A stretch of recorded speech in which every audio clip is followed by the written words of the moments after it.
Welcome student friends. In the previous lecture we have discussed a Maxwell bridge for the inductance measurement.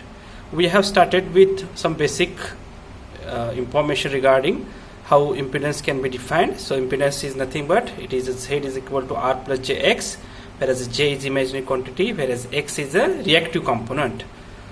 Either it could be a capacitive reactance or a inductive reactance. Then we also see some of the definition or current voltage relationship between resistors, capacitance and inductor. So in the case of resistor, the current and voltage are in phase, whereas in capacitance current leads the voltage by 90 degree, whereas inductor current lag the voltage by 90 degree. And if you have to define the impedance, for example, if there is a resistor in a circuit, only a resistive element, then you can simply say Z is equal to R.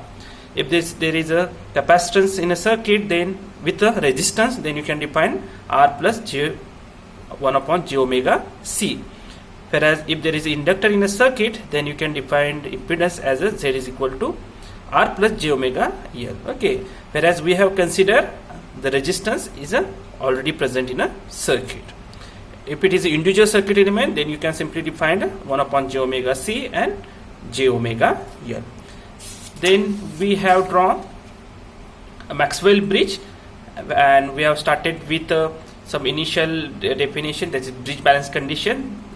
Z1 into Zx is equal to Z2 into Z3, and then we have find out another variable or define another variable, that is 1 upon Z, that is the admittance, and we have denoted that is a Y1, and Y1 can be defined as a admittance and its unit is a Siemens capital S. And based on this circuit we have formulated one equation, or we have find out one equation, and that equation is nothing but Rx is equal to R2 into R3 divided by R1, and Lx is equal to R2 into R3 into C1. So these are the two final equations are generally useful for the finding out the unknown inductance using the Maxwell bridge.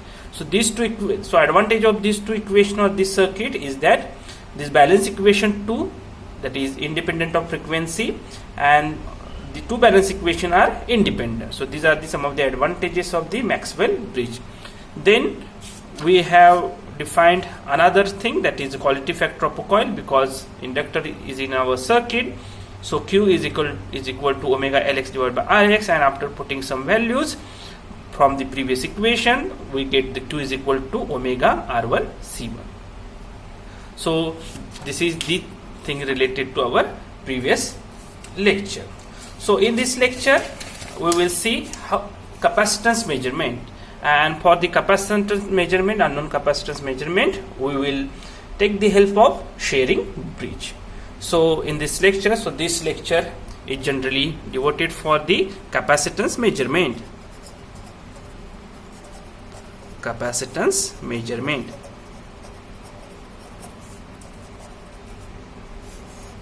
Unknown capacitance measurement, and for that purpose we will use sharing bridge. SCHERI, sharing bridge. For that purpose we will use sharing bridge method. So this sharing bridge method uses the known capacitance value, and based on this known capacitance value it will give you the unknown capacitance value. So in a previous case, that is in Maxwell bridge, we have initially discussed that the unknown inductance can be found out by using the known capacitance. So that's why at the end of the equation, that is Lx is equal to what we get, R2 into C3 into C1. So C1 is the known capacitance value. So with the help of known capacitance value, you can find out the unknown inductance value. In a similar case, in a sharing bridge method, you can find out the unknown capacitance using the known capacitance value. Okay, in that case here you don't have any inductance term or L term. So initially we will draw its basic circuit diagram or bridge diagram. So as a bridge, it consists of 4 arms.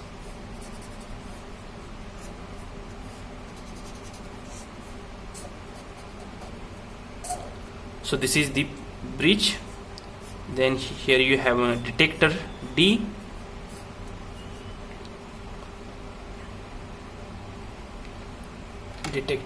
so this is the simple bridge. But this bridge can be modified in a such way that we have to draw a sharing bridge. So this bridge can be modified like this. So here you have a resistance, here you have a resistor, but as we discussed, we need a known capacitance. So we have one electrolyte capacitor and then unknown resistance Rx and your unknown capacitance D.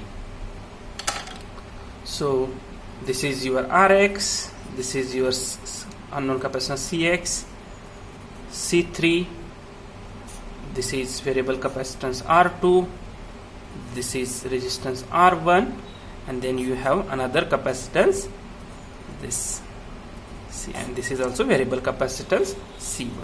So C1 R1, R2, C3, Cx and Rx. So this arm is generally useful for the measurement of unknown capacitance, and as usual we need to provide an AC source because it is the AC circuit. So source can be defined as a E source. If it is a DC, then you can simply provide a simple battery as a source. But because we are measuring the capacitance, inductance, or in case of frequency also, in that case you have to use the AC source, wherein you have some sort of frequency signals.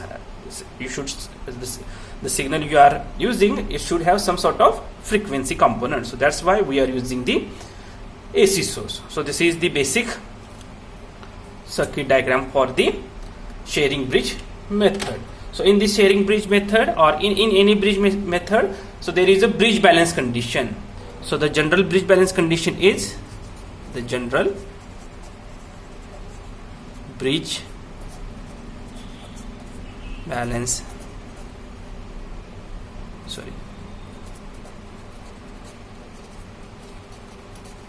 condition or equation is, so it is the general bridge balance condition. As you know that Z1 into Z3 is equal to Z2 into Z1 into Zx is equal to Z2 into Z3. So write down this general bridge balance condition, Z1 into Zx. So this is cross multiplication. Z1 into Zx is equal to Z2 into Z3, Z2 into Z3, and because we have to find out the unknown Zx, so this equation becomes Z2 into Z3 divided by Z1. Or in other words, you can also define this equation like this, that is, because as we know that it is Z2 into Z3 into Y1, because why write down like this, because as we know that 1 upon Z1, that is this term 1 upon Z1 is nothing but Y1, that is admittance, as we defined previously. So this is our equation number 1. So Zx is equal to Z2 into Z3 into Y1. So this is our equation number 1, and based on this equation and based on this circuit, we can write down its values. Okay, so for example we have, for example, if you take Y1, so for example this is the circuit, this is a basic circuit of a sharing bridge, and in a sharing bridge, for example, in a first arm, that is, so this is arm, this is the first arm. In this arm you can write down its value for Y1. So Y1 is nothing but it is the 1 upon R1 j omega C1. So write down this value. So Y1 is equal to 1 upon R1 plus j omega C1. Okay, so if it is simply, if you write simply in terms of Z, if you simply it is right in terms of Z, it becomes R1 plus 1 upon j omega C1. But it is so admittance is reciprocal of your impedance. So Y1 is 1 upon R1 plus j omega C1. So we will get this term. So for Z2, so So Z2 has a value R2. So write down this value R2. Then for a Z3, in a third arm, you have only one capacitor. So that's why you can simply write like this. That is a 1 upon j omega C3. 1 upon j omega C3. And there is another term, that is Zx. So for example, Zx, the fourth arm consists of Rx plus Cx. So Zx is, you can simply write down like this. Zx is nothing but Rx plus 1 upon j omega Cx. So these are the values. And if you put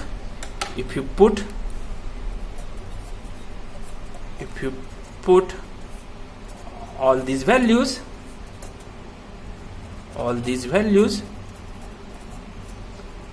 into equation 1 as we defined, if you put all these value into equation 1, what you get? So we have equation 1, that is Zx is equal to Z2 into Z3 into Y1. So what is our equation? So our equation is Zx is equal to Z2 into Z3 into Y1. So this is our equation 1. And if you simply put all these values into this equation, what you get? So Zx is nothing but it is the Rx plus 1 upon j omega Cx is equal to R2. Okay, so Z2 is nothing but this. Z2 is nothing but the R2 into what is the Z3? Z3 is nothing but the 1 upon j omega C3. 1 upon j omega C3. And what is the value of your Y1? Y1 is nothing but 1 upon R1 plus j omega C1. So this is our equation. And by simple mathematics, what you get? So by multiplying this term to this term, so what we get? So you get like this, R2 divided by j omega C3 R1 plus here you get R2 j omega C1 divided by this j omega C3, j omega C3. So there are some common terms are there. So which are the common terms? So you can cancel out these two terms, this j omega and this j omega. So at the end, what you get? At the end you get R2 is equal to j omega C3 R1, j omega C3 R1 plus R2 C1 divided by C3 divided by C3. And if you separate the real part, if you separate this real part and imaginary part as we separate out in our previous case, so this for Rx, for this Rx you will get this value, and for this term you will get this value. Okay, so by separating real and imaginary part, by separating real and imaginary part, we get, by separating real and imaginary part for Rx. So for Rx you will get this term, and 1 upon j omega Cx you will get this term. So for example, Rx, for Rx what you get is equal, Rx is nothing but R2 into C1 divided by C3.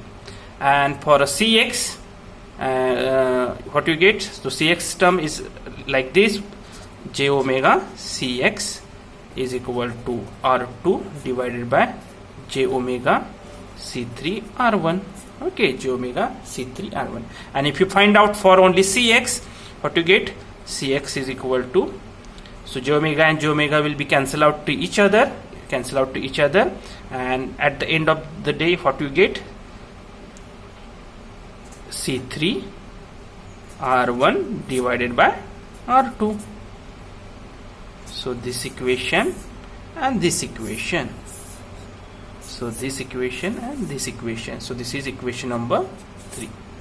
So this is equation number 2. Okay, so this is a basic simple mathematics by which you can get value of Cx. So this equation number 2 gives the, or for example if you divide, let's say it is equation number 2 and this is equation number 3. Okay, so the equation number 3 gives you the unknown capacitance Cx in terms of known capacitance C3. So that's why I initially told you that this sharing bridge method generally gives you unknown capacitance with the help of standard capacitance or known capacitance value. And there are also two terms are also exist here, that is resistance R1 and R2. So with the help of C3, R1 and R2, you can find out the unknown capacitance Cx. And if you have to use, or if you have to find out the unknown resistance using the sharing bridge method, then this equation 2 can be used. So in that case, Rx is equal to R2 into C1 divided by C3. In previous case also, that is in Maxwell bridge also, we also got the two equation, one for Rx and one for Lx. So Lx, with the help of Lx, we can, that equation you can find out the unknown inductance, but the upper equation, that is for Rx, with that equation also you can find out the unknown resistance. So with the help of sharing bridge also you can find out unknown resistance, and with the help of Maxwell bridge you can also find out the unknown resistance. But these two bridges generally useful for different techniques, such as sharing bridge useful for measuring the capacitance, whereas Maxwell bridge generally useful for the inductance measurement. So as I previously told you, this equation number 3 generally useful or generally used to get unknown capacitance in terms of standard capacitance C3 and resistor R1 and R2. And as a similar to our previous case, what are the advantages of these two equation? The first advantage is that these two balance equation are independent, and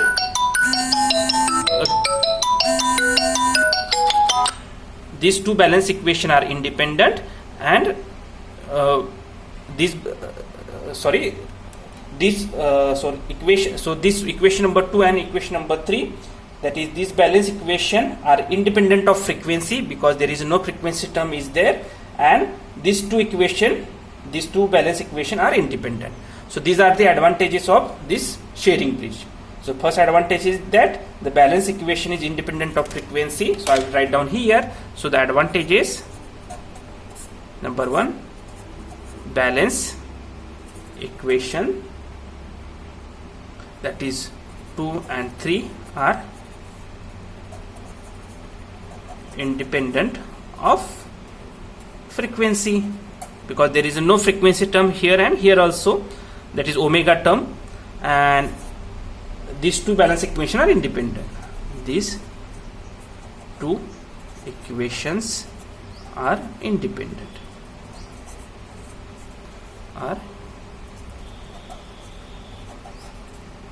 These two equations are independent. So this is related to our sharing bridge. We will stop here.